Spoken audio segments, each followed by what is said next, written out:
Hello good morning everyone. मैं ज्योति जादव और वापस से सिद्धार्थ एटेक के इस ऐप पर आपका स्वागत करती हूँ। आई होप सभी लोग बहुत अच्छे होंगे।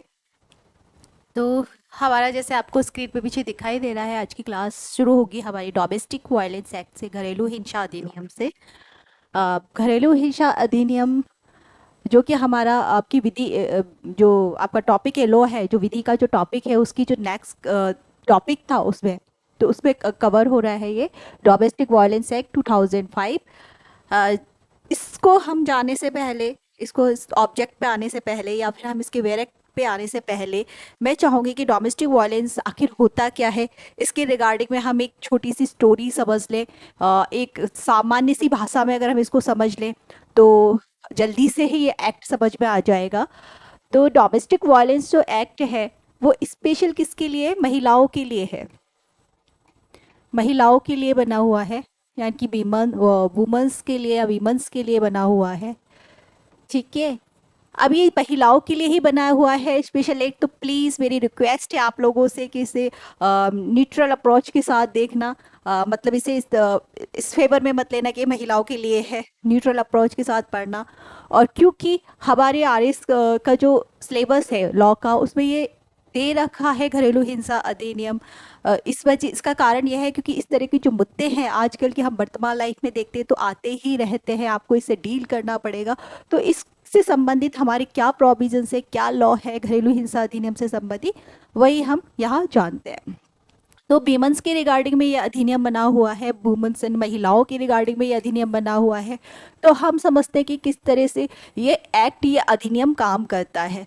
तो पहले अगर एक घर है, जॉइंट फैमिली हो या फिर न्यूक्लियर फैमिली हो, कैसी भी फैमिली हो, वहाँ पर मान लो सपोज करो, हम एग्जाम लेके चलते हैं, सॉरी एग्जाम्पल्स लेके चलते हैं, उदाहरण लेकर चलते हैं कि एक फैमिली जहाँ ए बी सी और डी रहते हैं। ए बी मदर फादर है, ठीक है, मदर और फादर है। और सी इसके सन है, और डी इसकी सिस्टर इन लॉ या मतलब बहू है। ठीक है, सिस्टर इन लॉ है, बहू है इसकी। तो अब सपोज करो इस महिला के साथ ये जो डी है, जो इसकी इन लोगों की बहू है या इसकी वाइफ है, तो इसके साथ क्या होता रहता है, डेली हमेशा घरेलू हिंसा होती रहती है। घरेलू हिंसा क्या होती है, घरेलू हिंसा किसे कहेंगे, जैसे कि अब्यूज करना, गाली देना या ताने मारना, या शारीरिक हिंसा करना, या फिर आर्थिक रूप से परेशान करना, इसे जो भी जरूरत है, जो भी बेसिक नीड है उनकी पूर्ति नहीं करना, या फिर हम वर्बली अब्यूज करना, सेक्सुअल अब्यूज करना। तो ये सब चीज़ें इंक्लूड हो जाएंगी हिंसा में जिसमें महिला परेशान रहे। इवन देन अगर दहेज की डिमांड की जाती है तो वो भी घरेलू हिंसा ही होगी। तो सपोज करते हैं कि ये डी है, इसके साथ इसके जो फादर इन लॉ और मदर इन लॉ, इनके सास ससुर और ये जो हस्बैंड है, ये भी क्या करता है, हिंसा करता है।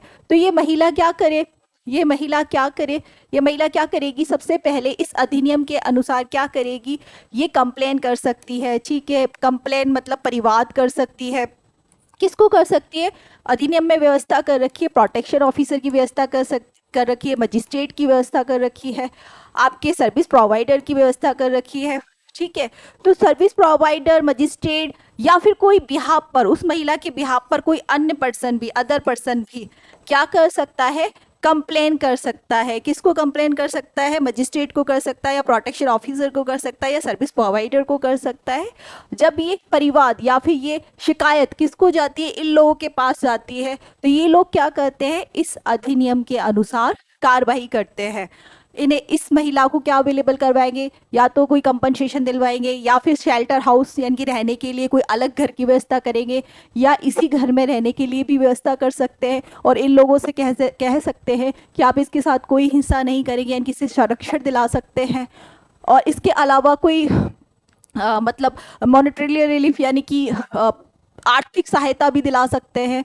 अन्य कोई भी ऑर्डर ये लोग पास कर सकते हैं जो उन्हें तथ्य और परिस्थितियों के अनुसार, फैक्ट एंड सर्कमस्टांसेस के अकॉर्डिंग जो भी उन्हें उचित लगता है, वो ऑर्डर इसकी महिला के रिगार्डिंग में पास किया जा सकता है बाय मजिस्ट्रेट। ठीक है। तो इसमें हम यही चीजें पढ़ेंगे कि भाई ये महिला कौन है, पीड़ित महिला, क्योंकि अब इसके साथ ही तो हिंसा हो रही है, तो ये विक्टिम हो गई, या फिर अग्रीव्ड पर्सन हो गई, पीड़ित महिला हो गई। तो ये पीड़ित महिला कौन है, ये रिस्पोंडेंट हो गए, क्योंकि ये इसके साथ क्या कर रहे हैं, हिंसा कर रहे हैं, तो ये प्रतिवादी हो गए, इसके अगेंस्ट ही तो कंप्लेन की गई है, इसके अगेंस्ट ही, इन लोगों के अगेंस्ट ही तो क्या किया गया है, परिवाद किया गया है या शिकायत की गई है, तो ये प्रतिवादी हो गए। ये रिस्पोंडेंट कौन होंगे, प्रोटेक्शन ऑफिसर कौन होगा, मजिस्ट्रेट कौन होगा, सर्विस प्रोवाइडर कौन होंगे, ठीक है, या इन लोगों की ड्यूटीज क्या होंगी, ठीक, ये सब चीज ही हम इस अधिनियम के अंतर्गत पढ़ेंगे। ठीक है, आई होप समझ में आ गया होगा एक थोड़ा सा शॉर्ट में कि आखिर है क्या। एक चीज और ध्यान रखना, यहाँ पे महिला मैंने वाइफ बनाई थी या इन लोगों की बहू बनाई थी, पर ये अधिनियम केवल वाइफ पर ही नहीं अप्लाई होता, बल्कि ये किस पर भी अप्लाई होता है, डॉटर पर भी अप्लाई होगा। ठीक है, या फिर मदर है तो मदर पर भी अप्लाई होगा, इनकी कोई भी विमन किसी भी रिलेशनशिप में हो, ठीक है, मदर भी हो सकती है, सिस्टर भी हो सकती है, डॉटर इन लॉ भी हो सकती है, या अन्य कोई भी महिला जो भी फैमिली में रहती है, परिवार में रहती है, कोई भी महिला पर ये अप्लाई होगा। ठीक है, चाहे वो एडॉप्टेड हो, ठीक है, एक्सटेप हो, कोई भी हो महिला, सभी महिलाओं पर अप्लाई होगा। ऐसा नहीं है केवल वाइफ के लिए बना है, जो कि पत्नी है उनके लिए ही बना है, ऐसा नहीं है, सभी महिलाओं के लिए ये अधिनियम बना हुआ है। ठीक है, अब हम हमारे एक्ट पे आ जाते हैं।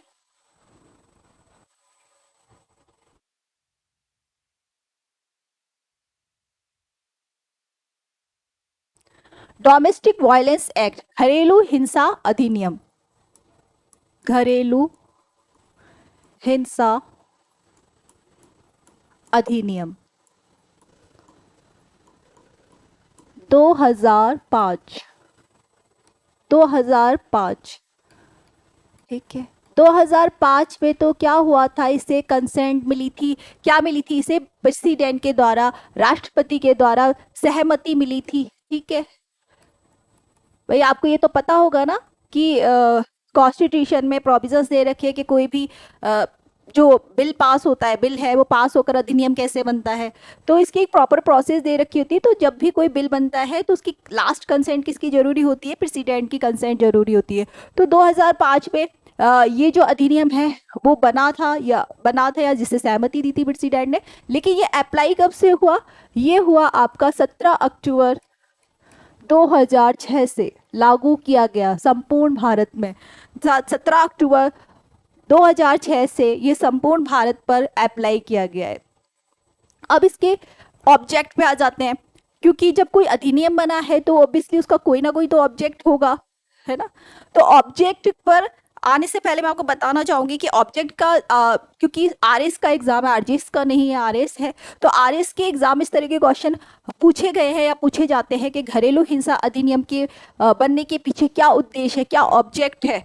तो ऑब्जेक्ट जो होता है वो ध्यान रखना कि जब आप कभी कोई अधिनियम पढ़ते हैं, कोई एक्ट पढ़ते हैं, तो जो ऑब्जेक्ट होता है वो कहीं ना कहीं उसे अधिनियम के अंतर्गत ही दे रखा होता है, हमें कहीं बाहर जाने की जरूरत ही नहीं होती है, किसी और जगह से उसको देखने की जरूरत ही नहीं होती है।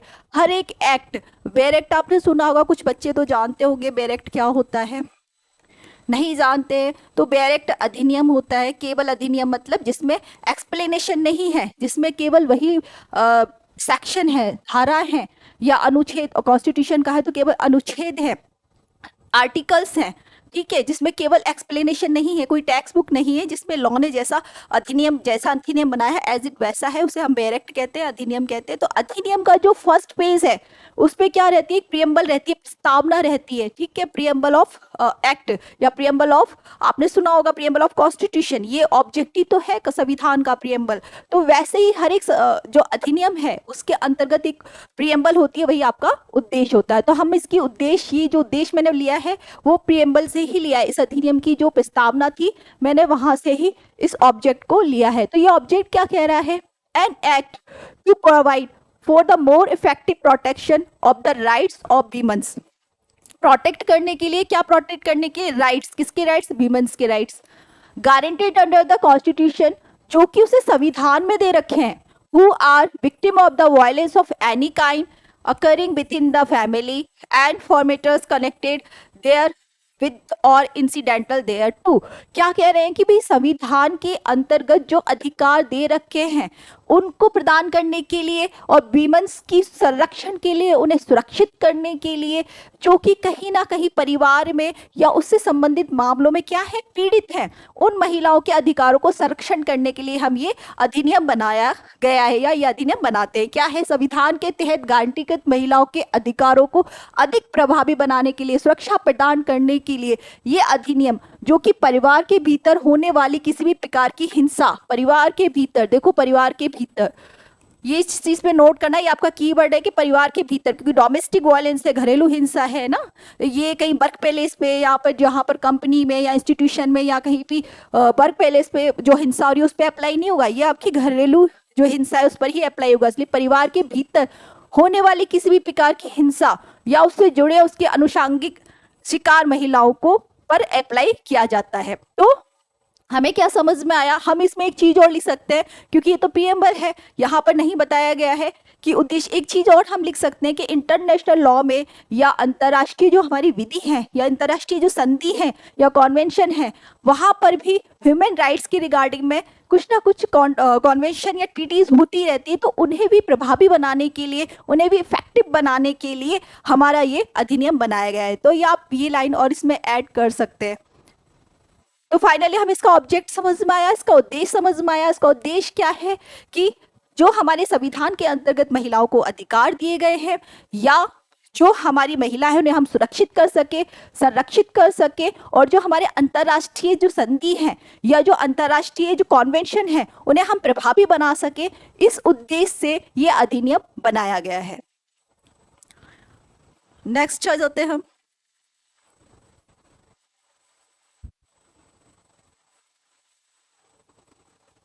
अब क्योंकि घरेलू हिंसा अधिनियम किस पर अप्लाई हो रहा है, किसी महिला पे अप्लाई हो रहा है, ठीक है। तो महिला कौन होगी, पीड़ित महिला होगी, ठीक है। क्योंकि उस महिला के अगेंस्ट हिंसा हो रही है तो उसे हम अग्रिप्ट पर्सन कहेंगे, पीड़ित महिला कहेंगे। तो इस अधिनियम में अग्रिप्ट पर्सन किसे कहा गया है या पीड़ित व्यक्ति किसे कहा गया है, ये डेफिनेशन आपसे पूछी जा सकती है। वही डेफिनेशन मैंने वेरेक्ट से ली है जो कि आरएस मेंस के एग्जाम के लिए इंपॉर्टेंस रखती है, महत्व रखती है। केवल वही डेफिनेशन ली है, सारी डेफिनेशन मैंने एक्ट की नहीं ली है। ये जरूरी है क्योंकि इसी पर, इस पीड़ित महिला पर ही पूरा का पूरा एक्ट डिपेंड करता है, बना हुआ है। तो अग्रिप्ट पर्सन की हम डेफिनेशन एक बार देख लेते हैं। सारी जो डेफिनेशन है, अधिकतर जो अधिनियम, अधिकतर, मैं सभी की बात नहीं कर रही हूँ, ज्यादातर मैक्सिमम जो एक्ट है, अधिनियम है, वहां पर डेफिनेशन सेक्शन 2 में दी गई होती है। तो एक जनरल सा मैं आपको कंसेप्ट बता रही हूँ कि ज्यादातर सेक्शन 2 में ही दे रखी होती है, तो आप लिख सकते हैं सेक्शन 2 में। तो ये डिफाइन कहाँ कर रखी है, सेक्शन 2 में डिफाइन कर रखी है। जो ये अधिनियम है ना, उसका सेक्शन 2 धारा 2 में डिफाइन कर रखी है। इसको धारा बोलते हैं, सेक्शन को धारा, ठीक है। क्या बता रखी है अग्रीड पर्सन की definition, any woman who is or has been in a domestic relationship with the respondent and who alleged to have been subjected to any act domestic violence by the respondent। क्या कह रहे हैं ये, क्या कह रहे हैं कि ऐसी कोई भी महिला जो रहती है, किसके साथ रहती है, प्रतिवादी के साथ, रिस्पोंडेंट के साथ, या रह चुकी है और जो क्या है, शिकार है, किसकी, घरेलू हिंसा की शिकार है, वो क्या कहलाएगी, अग्रिप्ट पर्सन कहलाएगी, पीड़ित व्यक्ति कहलाएगी। हिंदी में देख लो, कोई भी महिला जो प्रतिवादी के साथ घरेलू संबंध में है या रह रही है या रह चुकी है और जो प्रतिवादी द्वारा घरेलू हिंसा की किसी भी कार्य के अधीन आरोप लगाती है, मतलब उसे प्रतिवादी का कोई भी कार्य कैसा है जो कि उसे हिंसा प्रदान करता है। तो फाइनली हमें क्या समझ में आया कि अग्रीड पर्सन कौन हुआ, एक ऐसी महिला, एक ऐसी महिला जो कि प्रतिवादी के साथ, प्रतिवादी कौन होंगे, जो उसके अगेंस्ट जो भी हिंसा कर रहे हैं घर के मेंबर, वो प्रतिवादी। तो प्रतिवादी के साथ क्या रह रही है, घरेलू रिश्ते में रह रही है, घरेलू संबंध में रह रही है, चाहे वो पत्नी के रूप में रह रही हो या बहन के रूप में रह रही हो या फिर मदर के रूप में रह रही हो, भाभी के रूप में, किसी भी रूप में रह रही है प्रतिवादी के साथ, और वो उस प्रतिवादी के द्वारा क्या है, घरेलू हिंसा से पीड़ित है, ठीक है। तो ये आपकी हो गई अग्रीड पर्सन की डेफिनेशन, यानी कि पीड़ित व्यक्ति की परिभाषा। नेक्स्ट इसमें चाइल्ड दे रखा है। चाइल्ड की डेफिनेशन, सारी जो डेफिनेशन है वो दो सेक्शन 2 धारा 2 में ही दे रखी है। सिर्फ इनके जो क्लोज है वो अलग अलग है, ठीक है। बाकी 2 में दे रखी है। आपको बहुत ज्यादा सेक्शन और क्लोज डिफाइन करने की या लिखने की जरूरत नहीं होगी। आरएस का एग्जाम उसमें सिर्फ इतना लिख दिया, सेक्शन 2 अग्रीड पर्सन, तो सफिशिएंट है। तो मैं आपको कंफ्यूज ना हो आप इस वजह से, क्योंकि आपको और भी एक्ट पढ़ने हैं, वहां भी डेफिनेशन पढ़नी है, तो कंफ्यूज हो जाएंगे। बस आप तो रखिए सेक्शन 2 अग्रीड पर्सन, पीड़ित व्यक्ति, और उसको लिख दीजिए। अब चाइल्ड की डेफिनेशन दे रखी है, क्योंकि अग्रीड पर्सन है, ठीक है, इसके साथ, इसके जो चाइल्ड के साथ भी अगर अब्यूज किया जाता है या इसके चाइल्ड से रिलेटेड मेंटेनेंस भी वो मांग सकती है आगे इस अधिनियम में, क्योंकि भाई बच्चे हैं वो माँ के साथ ही रहेंगे, तो बच्चों के लिए भी वो डिमांड कर सकती है अलग से रहने की, या बच्चों के भरण पोषण के लिए भी वो इस अधिनियम में डिमांड कर सकती है, या इस अधिनियम में जो भी रिलीफ दे रखे हैं उनके लिए डिमांड कर सकती है। इस वजह से बच्चे, चाइल्ड वर्ड को भी इन्होंने डिफाइन किया है। बच्चा, बच्चे में कौन शामिल हो जाएगा, चाइल्ड में कौन शामिल हो जाएगा, any person below the age of 18 years and include any adopted step और फोस्टर चाइल्ड, ठीक है। कौन कौन शामिल है बच्चे में, 18 वर्ष से कम उम्र का कोई भी व्यक्ति, चाहे वो लड़का हो या लड़की हो, जिसकी उम्र 18 साल से कम है, वो बच्चा कहलाएगा, चाइल्ड कहलाएगा। उसमें कौन कौन शामिल होगा, सोतेला बच्चा है वो भी शामिल होगा, एडॉप्टेड जिसे दत्तक लिया गया है वो भी शामिल हो जाएगा, ठीक है, और फोस्टर चाइल्ड पालक बच्चा, जिसे आप, ऐसा कोई बच्चा है जिसे आप पाल रहे हैं, ठीक है, अडॉप्ट भी नहीं किया, आपका खुद का भी नहीं है, लेकिन आप उसे पाल रहे। कई बार होता है ना, हम अब कुछ लोग ऐसे होते हैं जिन्हें कोई दिखता है कि भी इस अनाथ बच्चा है, तो कई बार उसे ले आते हैं, अडॉप्ट भले ही ना किया हो लेकिन ऐसे ही ले आते हैं। तो पालक बच्चा जिसे आप पाल रहे हैं उस बच्चे पर भी ये बच्चा वर्ड अप्लाई होगा। तो बच्चे शब्द में क्या समझ में आया, 18 साल से कम उम्र का कोई भी लड़का या लड़की जो कि उसका खुद का है, सोतेला है, या दत्तक लिया गया है, दत्तक मतलब गोद लेना, दत्तक लिया गया है, या फिर उसे आप पाल रहे हैं, तो वो सब इसमें बच्चा शब्द में इंक्लूड हो जाएंगे। सोतेला दत्तक भी आ जाएगा इसमें, सोतेला या दत्तक।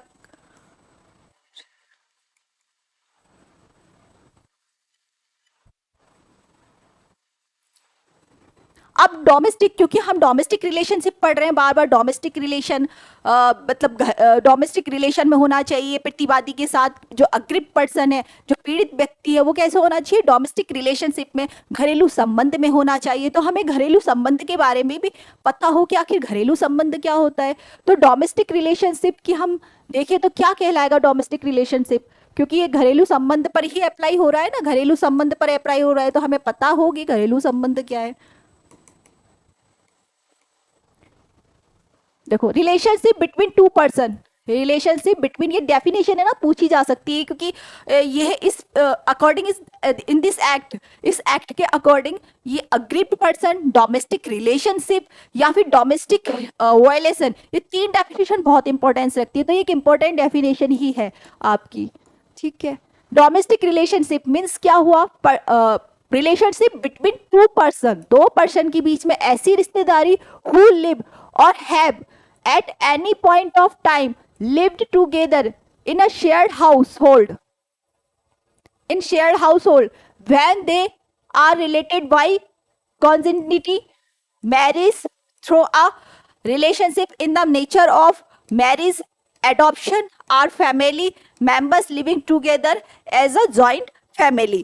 क्या कह रहे हैं ये, घरेलू संबंध का अर्थ है 2 व्यक्ति के बीच का ऐसा संबंध जो किसी भी समय एक साझा घर में एक साथ रहते हैं या रह चुके हैं, रहते हैं या रह चुके हैं।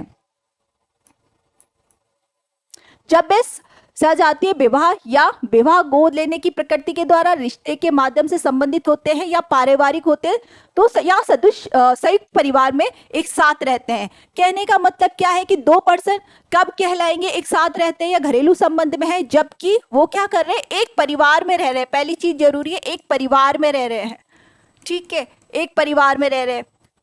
अब परिवार में जरूरी नहीं है कि ज्वाइंट फैमिली हो, ठीक है, हस्बैंड वाइफ अकेले भी रह सकते हैं, है ना। तो एक परिवार में मतलब एक घर में रह रहे हो, और किस तरह से संबंधित होने चाहिए, वो किस तरह से संबंधित होने चाहिए। पहले ही इन्होंने बोला कि रक्त संबंध के द्वारा, भाई किस तरह से संबंधित हो सकते हैं, रक्त संबंध के द्वारा संबंधित हो सकते हैं, मतलब भाई बहन हो सकते हैं ना, भाई बहन, भाई बहन। हम क्या कहेंगे कि अगर एक परिवार है जिसमें एक भाई बहन रह रहे हैं, तो वो किस तरह से रह रहे हैं, बाय रिलेशनशिप, ये कॉन्सिग्निटी मतलब आप प्राकृतिक रिश्ते में या कि रक्त संबंध में एक साथ रह रहे हैं, प्राकृतिक संबंध है आप दोनों का, तो ऐसा संबंध पर भी लॉ अप्लाई होगा। क्योंकि अगर बहन के साथ अगर ये भाई हिंसा करता है तो बहन डोमेस्टिक वायलेंस एक्ट का क्या ले सकती है, जो भी फायदा है, जो भी बेनिफिट है वो ले सकती है। तो भाई बहन भी अब इस रिलेशनशिप में इंक्लूड हो जाते हैं, इसे हम रक्त संबंध कहेंगे। वैवाहिक संबंध, वैवाहिक संबंध यानी कि हस्बैंड वाइफ, जो कि हम सभी लोग समझते हैं, ज्यादातर लोग यही समझते हैं कि डोमेस्टिक वायलेंस मतलब पत्नी के लिए एक्ट, जबकि ऐसा नहीं है, ये बहन माँ सबके लिए एक्ट है। ठीक है, तो वैवाहिक संबंध में पति पत्नी वाला आ जाएगा, पति पत्नी के रिलेशन, यानी कि पति अगर पत्नी के साथ क्या करता है, डोमेस्टिक वायलेंस करता है, तो वो इसकी शरण में जा सकती है, इस अधिनियम के से अपना बेनिफिट ले सकती है। इसके बाद उन्होंने क्या कहा, रक्त संबंध हो गया आपका, वैवाहिक संबंध हो गया, दत्तक संबंध भी हो सकता है। दत्तक संबंध मतलब अगर दत्तक पुत्र लिया है और उसके माता पिता उसके साथ वो मतलब पुत्री पुत्री पुत्री दत्तक पुत्री है, तो माता पिता क्या कर सकते हैं, अगर हिंसा करते हैं, दत्तक पुत्री है उसके साथ उसके माता पिता क्या करते हैं, हिंसा करते हैं, तो पुत्री भी क्या ले सकती है, इस अधिनियम के अंतर्गत अपने बेनिफिट या रिलीफ ले सकती है। इसके अलावा उन्होंने क्या कहा कि अन्य कोई रिलेशन जो कि विवाह जैसा दिखाई देता है, अन्य संबंध जो कि क्या दिखाई देता है, विवाह जैसा दिखाई देता है, यानी कि लिविंग रिलेशनशिप भी आ गया इसमें, विवाह जैसा। ठीक है, इसमें लिविंग एंड रिलेशनशिप भी आ गए, जो कि ऐसे पार्टनर जो एक साथ रहते हैं लेकिन शादी नहीं हुई है कस्टम के अकॉर्डिंग, लेकिन साथ में रहते हैं, तो ऐसी महिला भी, ऐसे पार्टनर में जो महिला है वो भी उस व्यक्ति के जिसके साथ वो रहती है डोमेस्टिक वायलेंस के लिए कंप्लेन कर सकती है, अगर उसके साथ डोमेस्टिक वायलेंस होता है। तो क्या समझ में आया कि हम डोमेस्टिक रिलेशनशिप कैसे कहेंगे, कि क्या होना चाहिए, एक साथ रहने चाहिए, दो पर्सन एक साथ रहने चाहिए, चाहे उनके बीच में रक्त का संबंध हो, भाई बहन जैसा संबंध हो, या वैवाहिक संबंध हो, पति पत्नी वाला संबंध हो, या दत्तक वाला संबंध हो, इनकी दत्तक पुत्र या पुत्री आए हो उनका संबंध हो, या क्या अन्य कोई संबंध हो, लिविंग रिलेशनशिप वाला भी संबंध हो। तो फिर इस तरह के जो संबंध है उसमें अगर कोई महिला है और उसके साथ अगर हिंसा की जाती है, तो वो डोमेस्टिक वायलेंस का benefit, sorry domestic violence act के अंतर्गत अपना बेनिफिट या रिलीफ ले सकती है, अनुतोष ले सकती है। और ये इन्होंने क्या कहा कि एक परिवार में रहने चाहिए, भाई इन्होंने कहा कि एक साथ रहने चाहिए, चाहे जॉइंट फैमिली हो या न्यूक्लियर फैमिली हो, रहने एक साथ चाहिए, ऐसा जरूरी नहीं कि जॉइंट फैमिली हो या न्यूक्लियर फैमिली हो, पर वो एक साथ रहने चाहिए, या फिर वो रह चुके हैं पहले कभी, भाई होता है ना, लड़ाई बहुत ज्यादा हो गई, बहुत ज्यादा हिंसा हो गई, तो वाइफ अलग रेंट पे जाके रहने लगी, लेकिन जब उसके साथ हिंसा की गई थी तब वो एक साथ ही रहते थे। तो ठीक है, एक साथ रह चुके हैं या रह रहे हो, ठीक है, ज्वाइंट फैमिली हो या फिर न्यूक्लियर फैमिली हो, वो उनका साथ रहना जरूरी है। तो ये क्या, अगर ये रिश्ते हैं तो वो क्या कहलाता है, घरेलू संबंध कहलाता है या डोमेस्टिक रिलेशनशिप कहलाती है। नेक्स्ट हम आ जाते हैं डेफिनेशन पर। रिस्पोडेंट प्रतिवादी, भाई हमने डोमेस्टिक अग्रीड पर्सन सुन लिया कि अग्रीड पर्सन कौन होता है, पीड़ित महिला कौन होती है, ये हमने देख लिया। तो अब हमारा ये भी जानना जरूरी है कि आखिर रिस्पोडेंट कौन होता है, प्रतिवादी कौन होता है। रिस्पोडेंट मतलब प्रतिवादी, हिंदी में से बोलते हैं प्रतिवादी, ठीक है, ये दे रखा है इनमें प्रतिवादी। वादी मतलब जो कि कंप्लेन करता है, वादी, बाद जिसे आपने सुना होगा, बाद जो करता है वो वादी, और जिसके विरुद्ध, जिसके अगेंस्ट किया जाता है वो रिस्पोंडेंट यानी कि प्रतिवादी। ठीक है, अब प्रतिवादी कौन हो सकता है इसमें, मीन्स एनी एडल्ट मेल, देखो यहाँ पर इन्होंने एडल्ट मेल दे रखा है, mail, adult male person who is or has been in a domestic relationship with the aggrieved person। ठीक है, ऐसा कोई भी, इस परिभाषा के अनुसार बता रही हूं मैं, ऐसा कोई भी वयस्क पुरुष जो कि महिला के साथ, उस पीड़ित महिला के साथ, उस पीड़ित व्यक्ति के साथ कैसे रह रहा है, घरेलू रिश्तेदारी में रह रहा है, घरेलू संबंध में रह रहा है, वो क्या कहलाता है, रिस्पोडेंट कहलाता है। Against whom the aggrieved person has sought any relief under this act, जिसके विरुद्ध क्या मांग रही है, जिसके अगेंस्ट वो क्या मांग रही है, रिलीफ मांग रही है इस अधिनियम के अंतर्गत।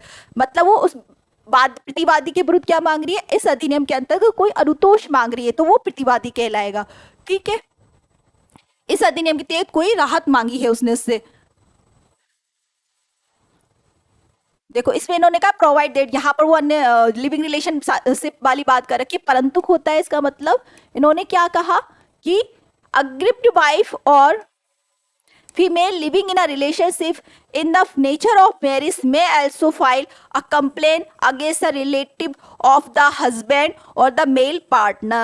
ये क्या कह रहे हैं कि पीड़ित महिला में वाइफ भी शामिल हो सकती है, लिविंग इन रिलेशनशिप में जो महिला रह रही है वो भी शामिल हो सकती है, और वो अपने पति के विरुद्ध, अपने पार्टनर के विरुद्ध और किसके विरुद्ध भी, उसके जो रिलेशन में है, पति के जो रिलेटिव है, रिश्तेदार है, उनके विरुद्ध भी फाइल कर सकती है शिकायत। किसके किसके लिए? डोमेस्टिक वायलेंस के लिए। ठीक है, तो उन्होंने कहा कि भाई कौन प्रतिवादी में फिर कौन कौन इंक्लूड हो गए, दूसरा बेस ले लेते हैं। प्रतिवादी में कौन कौन इंक्लूड हो गए? देखो प्रतिवादी में कौन कौन शामिल हो गए, 2Q में दे रखी है इसकी डेफिनेशन, है ना, सेक्शन 2Q क्लोज Q धारा है ये। प्रतिवादी में कौन कौन शामिल हो गए? देखो प्रतिवादी में इस परिभाषा के अनुसार बता रही हूँ, फिर इसमें थोड़ा सा चेंज किया है सुप्रीम कोर्ट ने, लेकिन पहले क्या बताया उन्होंने? पुरुष, वयस्क पुरुष, वयस्क पुरुष।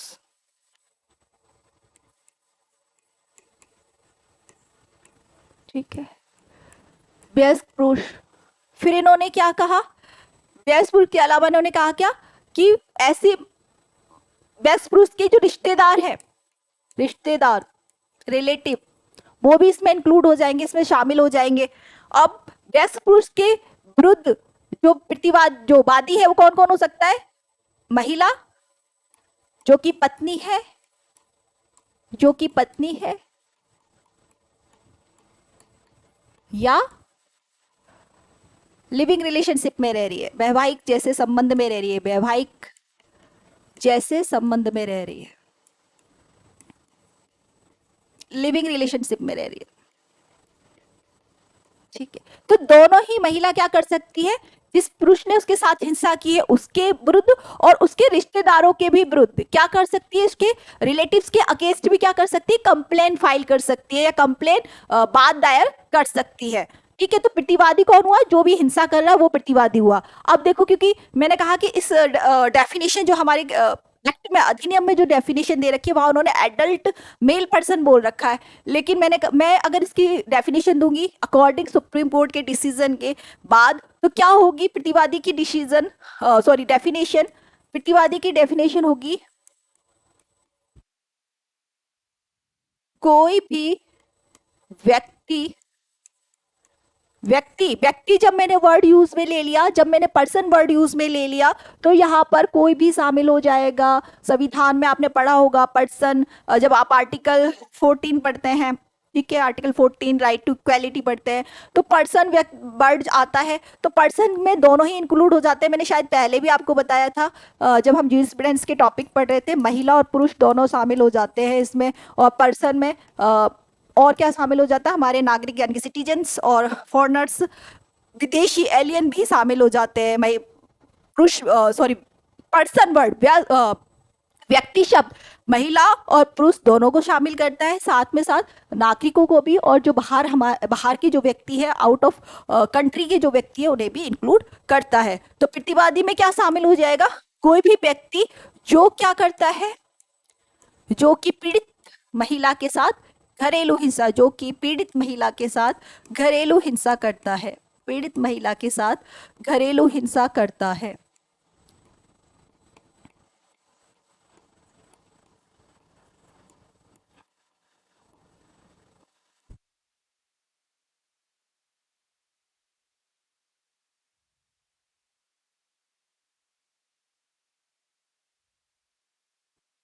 प्रतिवादी कोई भी व्यक्ति, मतलब कोई भी पुरुष या महिला जो कि क्या करते हैं, पीड़ित महिला के साथ घरेलू हिंसा करते हैं, वो इसमें इंक्लूड हो जाएगा। ये बात मैंने कहा कि डेफिनेशन में तो व्यस्क पुरुष दे रखा है, व्यस्क पुरुष मतलब 18 साल से ऊपर का कोई भी पुरुष, आदमी, जैन, ठीक है, लेकिन हमने कहा कि नहीं, हम तो ये डेफिनेशन बोलेंगे, क्योंकि व्यक्ति, कोई भी व्यक्ति जो कि पीड़ित महिला के साथ घरेलू हिंसा करता है, वो प्रतिवादी, वो रिस्पोंडेंट कहलाएगा। वही मैंने ये बात क्यों बोली, क्योंकि अगर हम यहाँ पर देखो, एक केस आया था सुप्रीम कोर्ट का,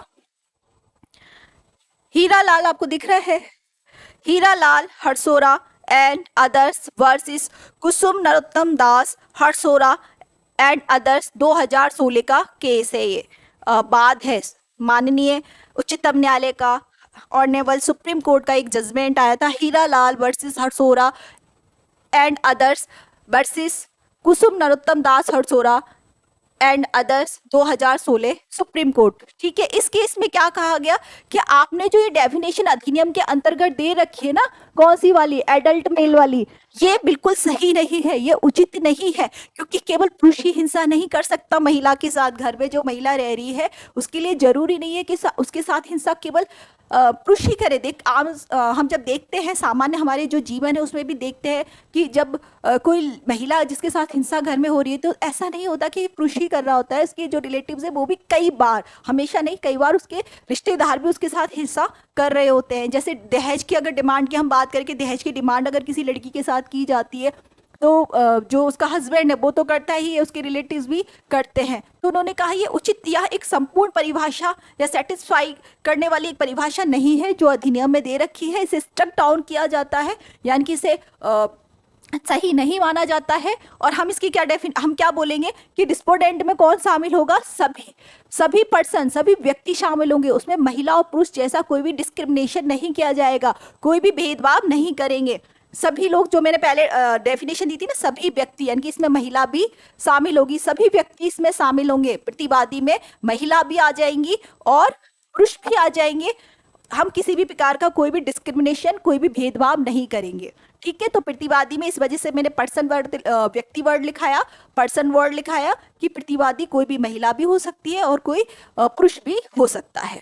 ठीक है, ये केस आपका इम्पोर्टेंट केस है, लीडिंग केस है, तो ये इसमें जरूर याद लिखना। अगर इससे रिलेटेड कोई क्वेश्चन आपका आता है आरएस में तो आप इस केस को जरूर लिखना। हीरालाल बरसोरा नहीं, Hiralal Harsora and others versus Kusum Narottam Das Harsora and others 2016 supreme court.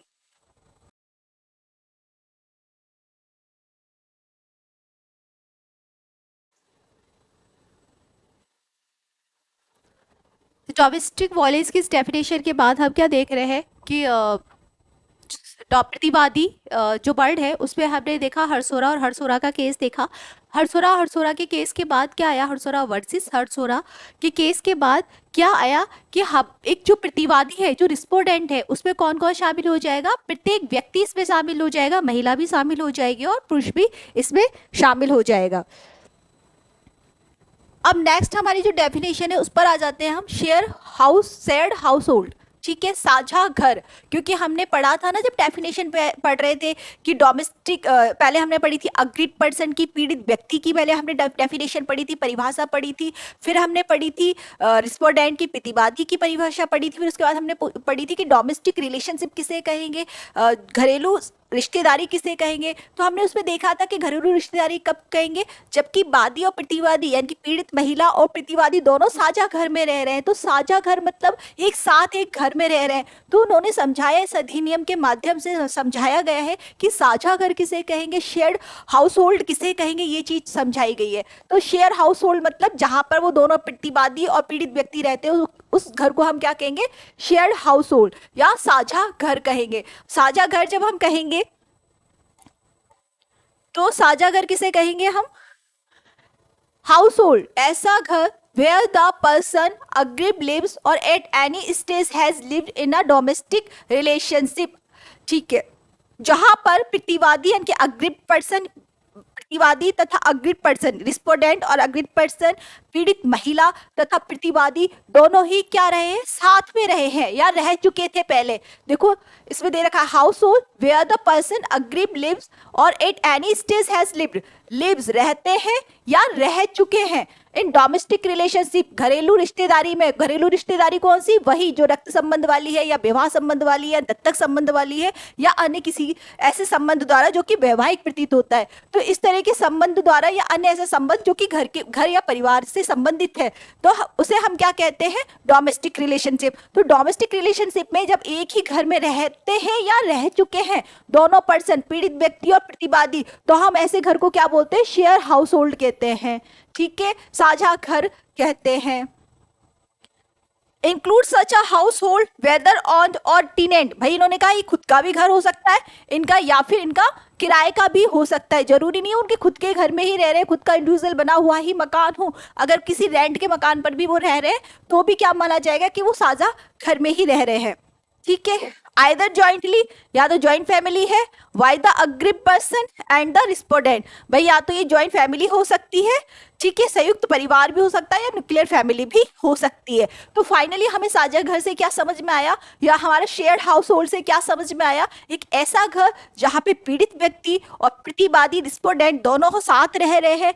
ऐसा घर या रह रहे हैं या पहले रह चुके थे, हिंसा होने से पहले, सॉरी हिंसा के दौरान वो रह चुके थे। तो जहाँ दोनों साथ रह रहे हैं, चाहे वो खुद का मकान बना हुआ खुद का घर हो, या फिर वो रेंट पे लिया गया टेनेंटेड हो, यानी कि रेंट पे लिया गया मकान हो, किराए पे लिया गया मकान हो, और वो जॉइंट फैमिली भी हो सकती है या न्यूक्लियर फैमिली भी हो सकती है, साझा परिवार भी हो सकता है या सिंगल परिवार, एकल परिवार भी हो सकता है। तो ऐसा घर हम क्या कहलाएगा, शेयर्ड हाउस होल्ड, साझा घर कहलाएगा। आई होप ये डेफिनेशन समझ में आ गई होगी। नेक्स्ट आ जाते हैं डोमेस्टिक वायलेंस। ठीक है, डोमेस्टिक वायलेंस किसे कहेंगे, क्योंकि हम बहुत देर से पढ़ रहे हैं घरेलू हिंसा घरेलू हिंसा। तो घरेलू हिंसा अधिनियम के अंतर्गत परिभाषित क्या है, बताया गया है। ये कहाँ बताया गया है, सेक्शन 3 में बताया गया है। सेक्शन 3 में इसको अलग से डिफाइन किया है।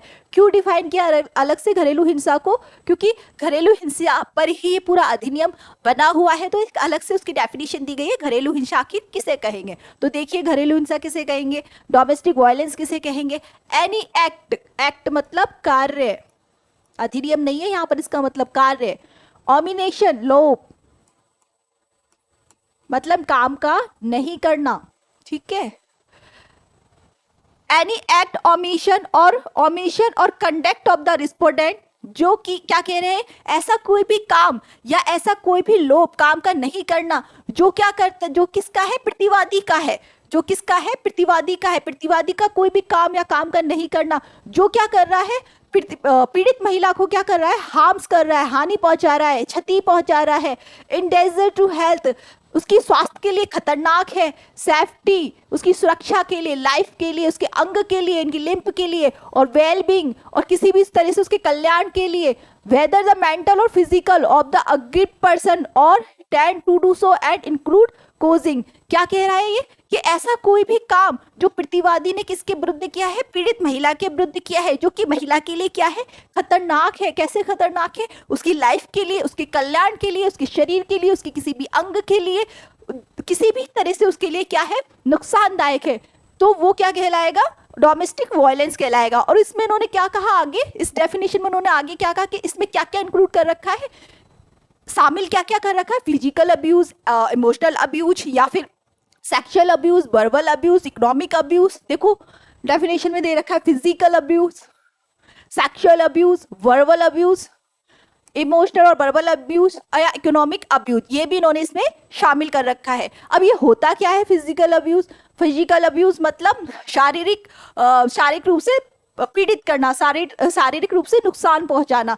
फिजिकल अब्यूज में क्या क्या शामिल हो जाएगा, अगर कोई महिला है, ठीक है, कोई बी महिला है, इसके साथ ये ए है, ठीक है, अब मैं बी को मदर बना रही हूँ, क्योंकि लोगों के, अगर मैंने इसको वाइफ ही बनाया तो एक लोगों के दिमाग में फिट हो जाता है कि वाइफ के लिए नहीं, ऐसा नहीं है, मदर है, ये ए है, ये सन है, ये इसकी मदर है। अब ये ए क्या करता है, डेली ही क्या करता है, अपनी मदर को खाना नहीं देता है, या फिर इसको डांटता रहता है, पीटता रहता है, कहता है तुम घर से निकलो, तुम्हारी वजह से मैं बहुत परेशान हूँ, कभी तुम्हारी दवाई का खर्चा हो रहा है, कभी तुम्हारे खाने का खर्चा हो रहा है, इतना खर्चा मैं तुम्हारा वहन नहीं कर सकता या मैं नहीं उठा सकता, तुम यहाँ से जाओ। अपनी मदर को ये ए कह रहा है। तो ये क्या है, डोमेस्टिक वायलेंस हुई ना, इस महिला के विरुद्ध, इस माता के विरुद्ध क्या हुई है, डोमेस्टिक वायलेंस हुई, इसकी मदर के अगेंस्ट ये डोमेस्टिक वायलेंस हुई, घरेलू हिंसा हुई।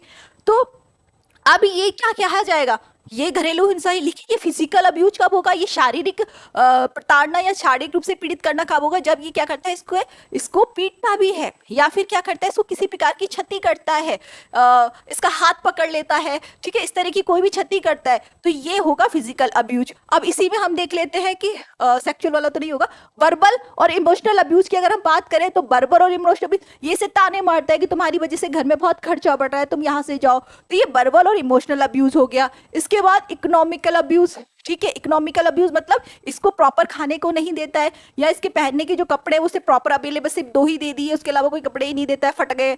तो ये सारा कौन सा हो गया, इकोनॉमिकल अब्यूज हो गया। या फिर इसका जो भी इसकी प्रॉपर्टी इसके पास है वो इसकी प्रॉपर्टी को शेल आउट कर देते हैं। इसकी जो संपत्ति है, चाहे वो मूवेबल हो या इमूवेबल हो, चल हो या अचल हो, उसे क्या कर देते हैं, किसी भी तरह से डिस्पोज कर देते हैं। तो ये क्या माना जाएगा, इकोनॉमिकल अब्यूज कहा जाएगा, आर्थिक रूप से शोषण कहा जाएगा, ठीक है।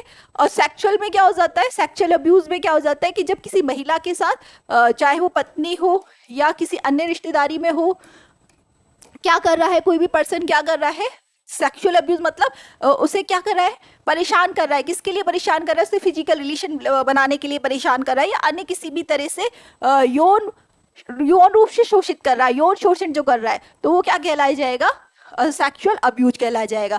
तो हमें क्या समझ में आया कि डोमेस्टिक वायलेंस में क्या शामिल है, प्रतिवादी का ऐसा कोई भी काम या काम का नहीं करना, कोई भी कार्य या कार्य लोग जो क्या करता है, पीड़ित व्यक्ति को, पीड़ित महिला को क्या कर रहा है, स्वास्थ्य के लिए, उसकी सुरक्षा के लिए, उसके जीवन के लिए, उसके किसी भी अंग के लिए किसी भी तरह से हानिकारक है, क्षति पहुंचा रहा है, उसके कल्याण के लिए हानिकारक है। और उसमें हमने क्या क्या शामिल करा अधिनियम के अंतर्गत, physical abuse, sexual abuse, verbal और इमोशनल अब्यूज और इकोनॉमिकल अब्यूज को भी इन्होंने शामिल किया। इसके अलावा देखो क्या है इसमें, हरेश करना, हार्म्स पहुंचाना, इंजुरीज करना, endangers the aggrieved person with the view to cause her और any other person related to her to meet any unlawful demand for any dowry and other property or valuable security। ये क्या कह रहे हैं, इसके अलावा और क्या कहा, ये तो है ही अब डोमेस्टिक वायलेंस में, घरेलू हिंसा में शामिल। इसके अलावा हम इसमें और क्या शामिल करेंगे घरेलू हिंसा में, कि आप क्या कर रहे हो, हरेश कर रहे हो, यानी कि आप क्या कर रहे हो, उसको क्या कर रहे हो, नुकसान पहुंचा रहे हो, या उससे हरेश कर रहे हो, और हार्म्स पहुंचा रहे हो, क्षति पहुंचा रहे हो, खतरा पहुंचा रहे हो। किसके लिए, क्योंकि आपको क्या चाहिए, कोई डॉरी, दहेज चाहिए आपको, ठीक है, डॉरी चाहिए, दहेज की मांग कर रहे हो आप। इसके अलावा उसमें जरूरी नहीं है कि आप उस महिला के से ही को ही नुकसान पहुंचा रहे हो, शारीरिक, फिजिक, जो भी आपकी शारीरिक, मानसिक या भावनात्मक या जो अन्य यौन इस तरह की जो भी परेशानी है, जो नुकसान है, जो शोषण है, आप जरूरी नहीं उस महिला के साथ कर रहे हो, वो महिला से संबंधित अगर कोई दूसरा उसका रिश्तेदार भी है जो कि जिसमें वो इंटरेस्ट रखती है, अगर आप उसे भी इस तरह की परेशानी पहुंचाते हो, इस तरह का खतरा पहुंचाते हो, इस तरह के लिए इंडेंजरस हो जाते हो, तो वो भी क्या माना जाएगा, डोमेस्टिक वायलेंस माना जाएगा। इसका एग्जाम्पल देती हूँ मैं आपको। ए है एक महिला, ये बी है उसके माता, उसकी सिस्टर मान लेते हैं। ए है एक महिला, बी उसकी सिस्टर है, ठीक है, बहन है उसकी। तो इसका जो हस्बैंड है ये क्या कह रहा है कि आप क्या करो, मुझे अपने मदर फादर की जो घर है वहां से क्या लेकर आओ, एक नई सफारी गाड़ी लेकर आओ, ठीक है, दहेज की मांग, क्योंकि दहेज के लिए है ना, डॉरी के लिए।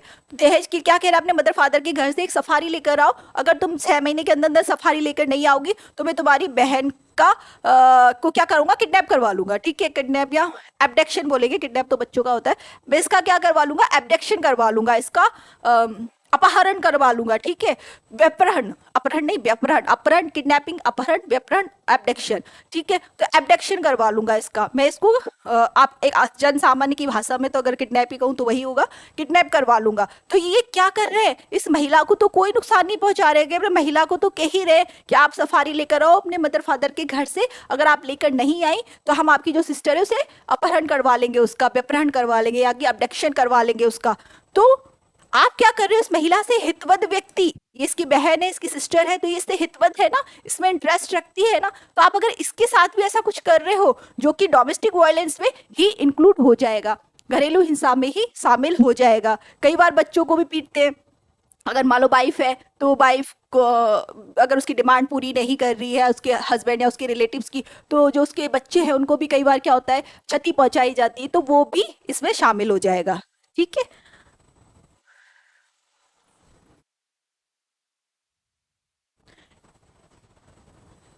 इसके अलावा देखो, has the effect of threatening, आप धमकी भी दे रहे हो, ठीक है, अगर आप धमकी देते हो तो वो भी घरेलू हिंसा है। किसके लिए, किसको, अग्रिप पर्सन को दे रहे हो या उससे रिलेटेड कोई भी अदर पर्सन को दे रहे हो, है ना, इसमें वो भी इंक्लूड हो जाएगा। भाई आप धमकी दे रहे हो, कुछ किसको दे रहे हो, उसकी वाइफ, जो भी पीड़ित महिला है उसे दे रहे हो, प्लस उससे संबंधित किसी व्यक्ति को धमकी दे रहे हो, किस चीज की नुकसान पहुंचाने की, किसी भी तरह के अब्यूज करने की यानी शोषण करने की, तो वो भी धमकी देना भी घरेलू हिंसा में शामिल हो जाएगा।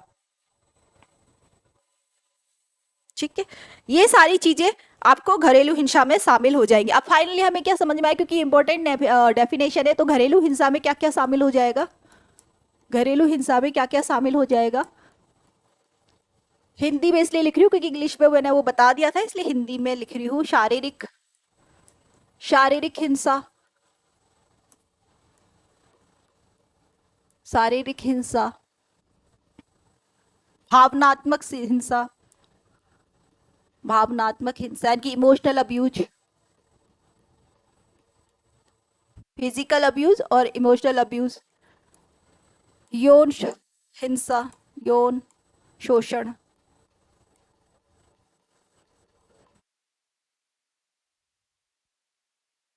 आर्थिक शोषण,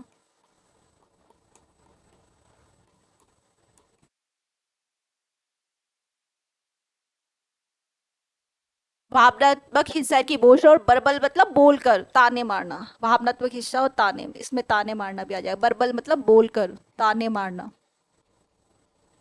जैसे कि आप बच्चा पैदा नहीं कर सकती हो, आप लड़का पैदा करके दो, इस तरह की जो ताने मारे जाते हैं ना, कि आप सुंदर नहीं है, बहुत भद्दी हैं, आप एक क्या लड़का भी पैदा नहीं कर सकती, तो इस तरह के जो ताने मारे जाते हैं वो भी हिंसा में ही शामिल होते हैं, वर्बल अब्यूज में वो इंक्लूड हो जाएंगे। तो घरेलू हिंसा में क्या क्या आया कि भाई ऐसी कोई भी हानि क्षति उसके शरीर को, उसके जीवन को, उसके किसी भी अंग को, जिससे जो किस जिससे जिसमें क्या क्या शामिल है, शारीरिक हिंसा, भावनात्मक हिंसा, यौन शोषण और आर्थिक शोषण।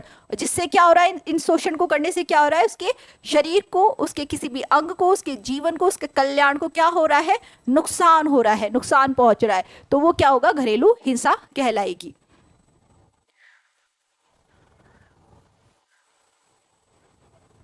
साझा घर हो गया, डोमेस्टिक वायलेंस हो गया। इसके बाद आ जाते हैं अपॉइंटमेंट ऑफ प्रोटेक्शन ऑफिसर। देखो भाई, अब घरेलू हिंसा भी हो गई भाई, पीड़ित हमने देख लिया, अग्रिम पीड़ित व्यक्ति देख लिया, पीड़ित व्यक्ति के बाद प्रतिवादी देख लिया, प्रतिवादी के बाद हमने डोमेस्टिक रिलेशनशिप देख ली, घरेलू रिश्तेदारी देख ली, घरेलू रिश्तेदारी के बाद डोमेस्टिक वायलेंस होता क्या है वो देख लिया। अब जब जब अपराध हो ही गया, तो अब हम क्या करेंगे, अब प्रोटेक्शन ऑफिसर को पढ़ेंगे, क्योंकि भाई प्रोटेक्शन ऑफिसर ही है, संरक्षण अधिकारी ही है, जो क्या करेगा, हमें पीड़ित महिला को संरक्षण देगा, उसे सारी की सारी जो रिलीफ है इस अधिनियम के अंतर्गत वो प्रदान करवाएगा।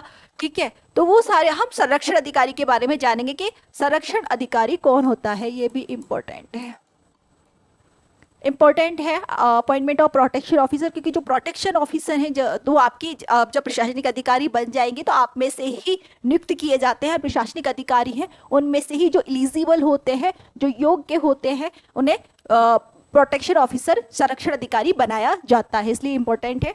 तो देखो अपॉइंटमेंट केस होगा, पहले तो प्रोटेक्शन ऑफिसर का अपॉइंटमेंट करते हैं, उसके बाद जानेंगे ये करते क्या है। प्रोटेक्टेड ऑफिसर का अपॉइंटमेंट कौन करेगा, स्टेट गवर्नमेंट, राज्य की सरकार। ठीक है, राज्य की सरकार, स्टेट गवर्नमेंट करेगी। Why the notification appointment such number of protection officer in each district as it may be considered necessary and shall also notify the area or the areas within which a protection officer shall exercise the powers and perform the duties conferred on him by or under this act। देखो क्या समझ में आया, appointment कौन कर रहा है, राज्य की सरकार करेगी, राज्य सरकार करेगी, और कैसे करेगी, गजट में नोटिफिकेशन पास करके करेगी। इतने प्रोटेक्शन ऑफिसर जितने उसे आवश्यक लगते हैं, इतने संरक्षण अधिकारी जो कि उसे आवश्यक लगते हैं उन क्षेत्रों में। ठीक है, और इनकी जो ड्यूटीज क्या होगी, वो जो भी जो उनको अपॉइंटमेंट जिस क्षेत्र के लिए दिया गया है वहां पर उनको अधिकार होगा, शक्तियां होंगी जो राज्य सरकार उन्हें प्रदान करे। ठीक है, संरक्षण अधिकारियों को it may be consider necessary, जो भी आवश्यक प्रतीत हो तो वो उन्हें उतने ही संख्या में प्रोटेक्शन ऑफिसर राज्य सरकार नियुक्त करेगी, और जिस एरिया में उन्हें नियुक्त किया जाता है उससे संबंधित उन्हें शक्तियां और पावर्स होंगी। ठीक है, ये चीज है, देख लो हिंदी में देख लेते हैं एक बार। संरक्षण अधिकारी की नियुक्ति राज्य सरकार करती है, अधिसूचना के द्वारा करती है, प्रत्येक जिले में किया जाता है। उतनी संख्या में संरक्षण अधिकारियों की नियुक्ति करेगी जितनी वे आवश्यक समझते हैं।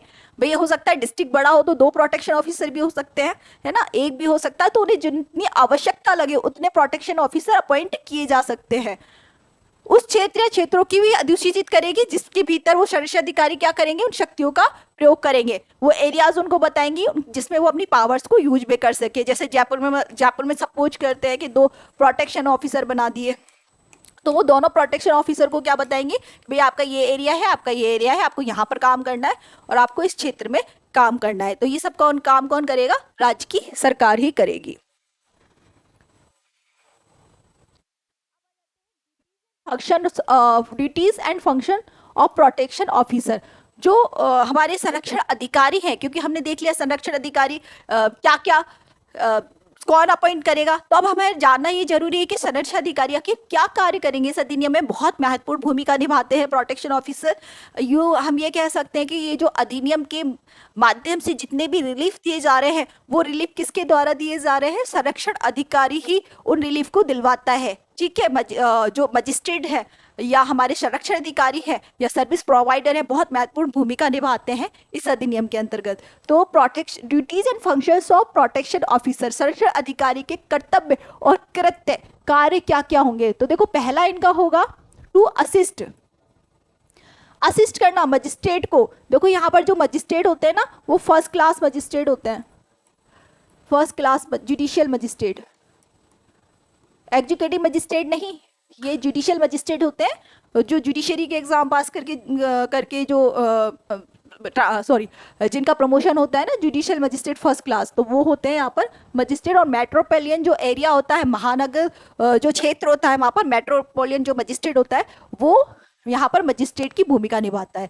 तो ये क्या कह रहे हैं कि जो असिस्ट करेंगे मजिस्ट्रेट को, क्यों मजिस्ट्रेट को असिस्ट कैसे करेंगे, भाई यहाँ पर कोई कंप्लेन गई, पीड़ित महिला ने कोई कंप्लेन की, ठीक है, कंप्लेन किसके पास जाती है, शिकायत किसके पास जाती है, शिकायत जो बाद है वो किसके पास जाता है, मजिस्ट्रेट के पास जाता है। तो सारी की सारी जो प्रोसीडिंग चलती है इस अधिनियम के अंतर्गत वो मजिस्ट्रेट साहब के यहाँ चलेगी ना। तो मजिस्ट्रेट साहब क्यों असिस्ट करेंगे, हेल्प करेंगे, कौन हेल्प करेंगे, ये प्रोटेक्शन ऑफिसर करेंगे।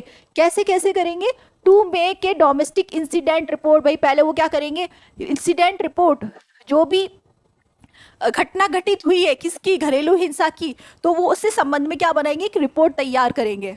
ठीक है, और किसको सेंड करेंगे, वो एक जो इंसिडेंट रिपोर्ट है मजिस्ट्रेट साहब को सेंड करेंगे, कि एक मजिस्ट्रेट साहब के लिए बनेगी और एक किसके लिए बनेगी, पुलिस ऑफिसर के लिए, जो भी एसएचओ है, स्टेशन भारसाधक अधिकारी हिंदी में बोलते हैं, भारसाधक अधिकारी, पुलिस ऑफिसर इंचार्ज जो है उनको एक रिपोर्ट देंगे।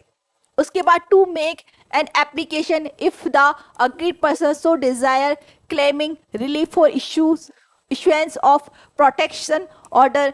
ये क्या कह रहे हैं कि अगर वो प्रोटेक्शन ऑर्डर चाहती है, पीड़ित महिला चाहती है, इस अधिनियम के अंतर्गत कोई भी रिलीफ चाहती है, कोई भी अनुतोष चाहती है या प्रोटेक्शन ऑर्डर चाहती है, मतलब संरक्षण चाहती है कि मुझे संरक्षण मिले, मेरे जो प्रतिवादीगण हैं जो मेरे विरुद्ध हिंसा कर रहे हैं उनसे मुझे संरक्षण मिले, इस तरह की इच्छा अगर वो रखती है तो उसके लिए एप्लीकेशन जो है वो भी प्रिपेयर करेंगे। कौन करेगा, प्रोटेक्शन ऑफिसर करेंगे।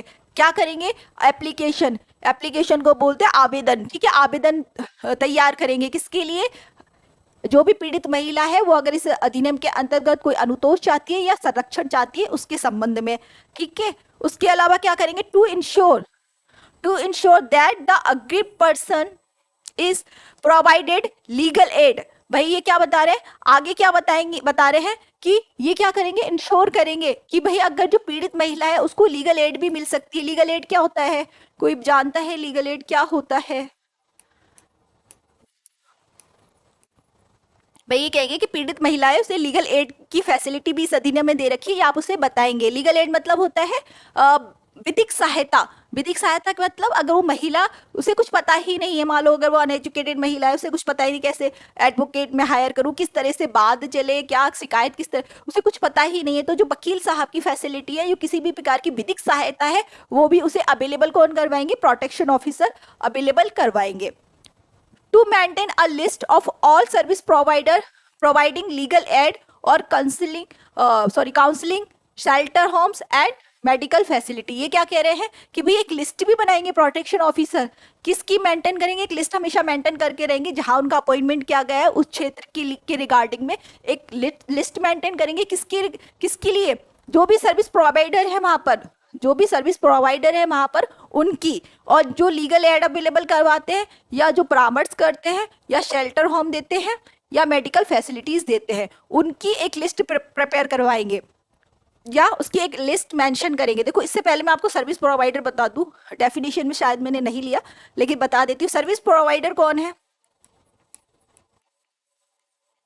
सर्विस प्रोवाइडर कौन है? सर्विस प्रोवाइडर को बोलते हैं सेवा प्रदाता, हिंदी में बोलते हैं सेवा प्रदाता, ठीक है, सेवा प्रदान करने वाला। तो सर्विस प्रोवाइडर कौन होते हैं? सर्विस प्रोवाइडर ऐसी कोई भी एजेंसी हो सकती है, ऐसी कोई भी कंपनी हो सकती है, ऐसा कोई भी इंस्टीट्यूशन हो सकता है जो कि क्या है, रजिस्टर्ड है, या तो रजिस्ट्रेशन एक्ट में, सोसाइटी रजिस्ट्रेशन एक्ट में या कंपनी एक्ट में रजिस्टर्ड है, जिन्हें लीगलिटी मिली हुई। हमने पढ़ा था ना विधिक व्यक्ति, उसमें पढ़ा था कि जब विधिक व्यक्ति कब बनता है, जबकि उसका निगमन हो चुका है, उसका रजिस्ट्रेशन हो चुका है किसी इंस्टीट्यूशन का, किसी संस्था का, तो वो क्या हो जाती है, निगमित हो जाती है। तो ऐसे ही सर्विस प्रोवाइडर जो भी कंपनी है, जो भी एजेंसी है, उसका क्या होना चाहिए, रजिस्ट्रेशन होना चाहिए। तो जो रजिस्ट्रेशन कंपनी है या इंस्टीट्यूशन है वो सर्विस प्रदान करते हैं। किसको सर्विस प्रदान करते हैं?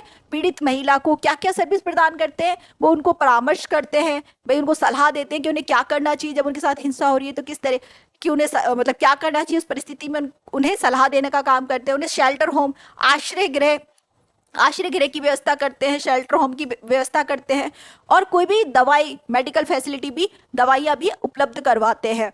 कई बार क्या होता है, महिला के साथ बहुत ज़्यादा हिंसा हो रही होती है, तो हम उसी घर में जहाँ पर प्रतिवादी रह रहे हैं, जो उसके साथ अपराध कर रहे हैं, उनके साथ रहने के लिए उसको नहीं कहते हैं, उसे शेल्टर हाउस में भेज दिया जाता है, जो कि सेफ होते हैं। तो शेल्टर हाउस की व्यवस्था भी कौन करते हैं? सर्विस प्रोवाइडर करते हैं। तो भाई प्रोटेक्शन ऑफिसर उन्हीं सर्विस प्रोवाइडर की क्या रखेगा, एक लिस्ट रखेगा कि भाई आप हमारे डिस्ट्रिक्ट में ये सर्विस प्रोवाइडर है। राइट, ये समझ में आया? इसके अलावा नेक्स्ट क्या है?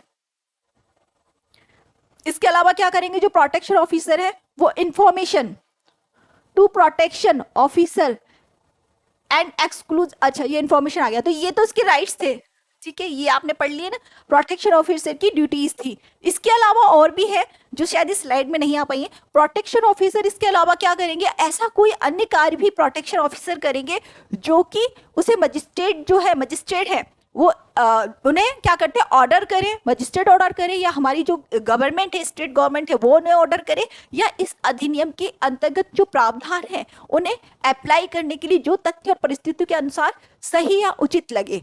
तो इसके अलावा कौन कौन से कार्य हैं जो कि मजिस्ट्रेट ऑर्डर करे, या कौन ऑर्डर करे, गवर्नमेंट ऑर्डर करे, या ये एक्ट के अधीन, इस अधिनियम के अधीन तथ्य और परिस्थितियों के अनुसार और भी जो कार्य है वो उचित लगते हैं, सही प्रतीत होते हैं, वो भी हमारे प्रोटेक्शन ऑफिसर करते हैं। ठीक है,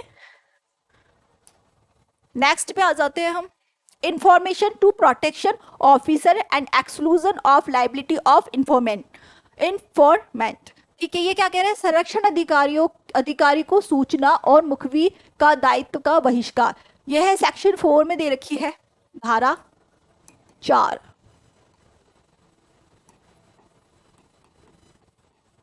सेक्शन 4, ठीक है, सेक्शन 4 में क्या बता रखा है, पहले हमने अभी तक क्या पढ़ा था, प्रोटेक्शन ऑफिसर के बारे में पढ़ा था कि प्रोटेक्शन ऑफिसर की आखिर क्या क्या ड्यूटीज होगी।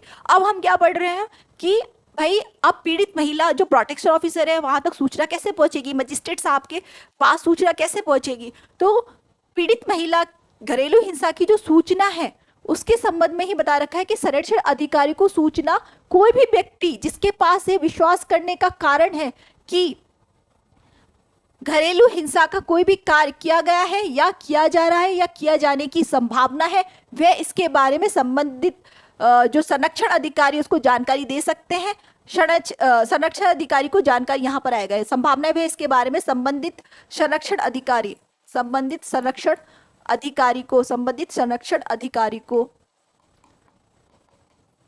को क्या दे सकते हैं, सूचना दे सकते हैं, जानकारी दे सकते हैं। और जो जानकारी देने वाला है उसका कोई भी सिविल या आपराधिक, सिविल या आपराधिक दायित्व नहीं होगा। कोई भी सिविल या आपराधिक दायित्व नहीं होगा। कहने का मतलब यह है कि अगर कोई किसी भी व्यक्ति को ये पता चलता है कि किसी घर में किसी महिला के साथ कोई भी हिंसा हो रही है, कोई भी डोमेस्टिक वायलेंस किया जा रहा है या किया जा सकता है, उसकी संभावना है या किया गया था पहले, तो वो उसकी सूचना किसको देंगे? संरक्षण अधिकारी को देंगे। ठीक है, कोई भी दे सकता है संरक्षण अधिकारी को सूचना। भाई उन्हें लगता है जैसे हमारे पड़ोस में कोई महिला रह रही है, हम देख रहे हैं कि उसके साथ रोज हिंसा होती है, रोज हमें जोर जोर से आवाज आती है उसके पीटने की, वो चिल्लाने की, रोने की, तो हम क्या कर सकते हैं कि संरक्षण अधिकारी को इसकी सूचना दे सकते हैं। ठीक है, और जब जो भी पर्सन ऐसी सूचना अधिकारी, संरक्षण अधिकारी को ऐसी सूचना, ऐसी इंफॉर्मेशन देगा किसकी? डोमेस्टिक वायलेंस की, तो उसके विरुद्ध कोई भी सिविल या क्रिमिनल लाइबिलिटी नहीं बनेगी। कहने का मतलब ये है कि उसने एक बार सूचना दे दी, उसकी ड्यूटी वही खत्म हो जाएगी। अगर किसी व्यक्ति ने डोमेस्टिक वायलेंस के रिगार्डिंग में जाके संरक्षण अधिकारी, प्रोटेक्शन ऑफिसर को कंप्लेन कर दी, उसके बाद उसकी ड्यूटी वही खत्म हो जाएगी। कोई भी उसकी कोई ड्यूटी, कोई भी कर्तव्य या कोई दायित्व उसका नहीं बनेगा, यानी कि उसे बार बार परेशान नहीं किया जाएगा कि आप आइए, आप बताइए, साक्ष्य दीजिए, एविडेंस दीजिए, आपने कब देखा, कैसे देखा, किसको देखा। वो सारी लाइबिलिटी उसकी नहीं बनेगी, ना ही उसके अगेंस्ट कोई केस किया जाएगा। उसके विरुद्ध कोई भी पर्सन केस नहीं कर सकता कि उसने ऐसी सूचना क्यों दी या वो गलत सूचना दी। ठीक है, उसकी सारी जो दायित्व है वो खत्म हो जाएंगे, बस उसकी ड्यूटी वहीं तक है, इन्फॉर्मेशन दे दी। अब तो प्रोटेक्शन ऑफिसर का काम शुरू हो जाता है कि अगर उन्हें इस तरह की सूचना मिली है घरेलू हिंसा से संबंधित, तो वो तथ्य और परिस्थितियों के बारे में पता करें कि वास्तव में वो सूचना सही है या नहीं है। ठीक है, ये चीज थी। देखो सर्विस प्रोवाइडर की यहाँ पर आ गई डेफिनेशन, जो मैंने आपको पहले बताई थी ना, सर्विस प्रोवाइडर, सेवा प्रदाता किसे कहेंगे, तो एक बार देख लेते हैं, आ गई है तो डेफिनेशन स्लाइड में। Any voluntary association registered under the Societies Registration Act or company registered under the Company Act with the objective of protecting the rights and interests of women by any lawful means, including providing of legal aid, medical, financial और other assistance। क्या कह रहे हैं ये कि भाई कौन service provider, सेवा प्रदाता कौन होंगे? कोई भी सोसाइटी हो सकती है, पंजीकरण अधिनियम के तहत पंजीकृत होनी चाहिए। कोई भी स्वैच्छिक संघ हो सकते हैं, कोई कंपनी हो सकती है जो कि पंजीकृत है, रजिस्टर्ड है कंपनी अधिनियम के अंतर्गत। और वो क्या, उनका उद्देश्य क्या रहता है कि वो पीड़ित महिला को क्या करें? कानूनी सहायता पहुंचाए या चिकित्सीय वित्तीय सहायता पहुंचाए या अन्य कोई सहायता प्रदान करें। ठीक है, कानूनी माध्यमों से उनके अधिकारों की, जो पीड़ित महिला उनके अधिकारों की, उनकी हितों की रक्षा करें, उनकी हितों की रक्षा करें। तो ये सर्विस प्रोवाइडर कहलाते हैं, सेवा प्रदाता कहलाते हैं।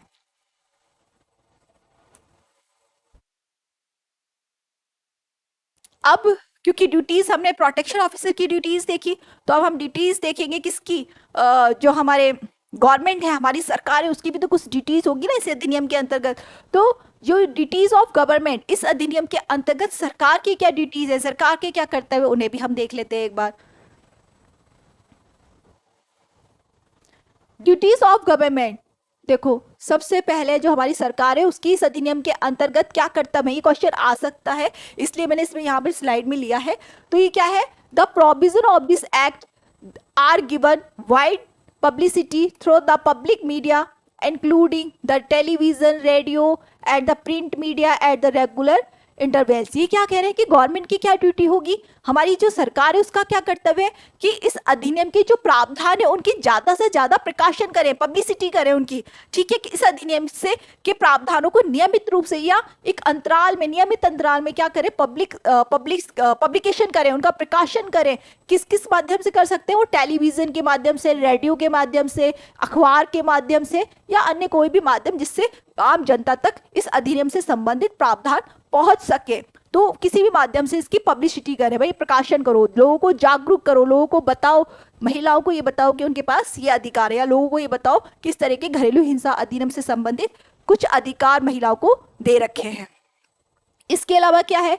The central government and the state government officer including the police officer and the members of the judicial service are given periodical sanitizations and awareness training in the issues addressed by this act. ये क्या कह रहे हैं कि आप training दोगे भाई इस अधिनियम से संबंधित, इस अधिनियम से संबंधित जो भी ऑफिसर्स हैं, चाहे वो एग्जीक्यूटिव ऑफिसर्स हो या जुडिशियल ऑफिसर हो, आप उन्हें ट्रेनिंग दो। समय समय पर इस अधिनियम के संबंध में, इस अधिनियम के रिगार्डिंग में आप उन्हें क्या करें, ट्रेनिंग दें, उन्हें समय समय पर इस अधिनियम से संबंधित जो भी उनकी ड्यूटीज है या जो भी उनके कार्य है उनके बारे में बताएं। ठीक है, इसके अलावा क्या है, effective coordination between the service provided by the concerned ministries and department dealing with law, home affairs including the law and orders, health, human resources, addresses issue of domestic violence। ये क्या कह रहे हैं, इसके अलावा क्या करेगी गवर्नमेंट, जो भी डिपार्टमेंट है इसके रिगार्डिंग में, किस किस के रिगार्डिंग में, लॉ के रिगार्डिंग में या जो भी मिनिस्ट्री है, मंत्रालय है, इस अधिनियम के रिगार्डिंग में आप उनमें कोऑर्डिनेशन, उनमें सामंजस्य बैठाओगे, जिससे क्या हो सके, इस अधिनियम का प्रॉपर वे में क्या हो सके, एनफोर्समेंट हो सके, इस लागू किया जा सके, इससे संबंधित जो भी प्रावधान है, जो भी अनुतोष है, वो महिलाओं को, जो पीड़ित महिलाएं उन तक पहुंच सके, इसकी इसलिए आप क्या करेंगे, कोऑर्डिनेशन बैठाएंगे जो भी लॉ डिपार्टमेंट है, जो भी मंत्रालय है उनके बीच में।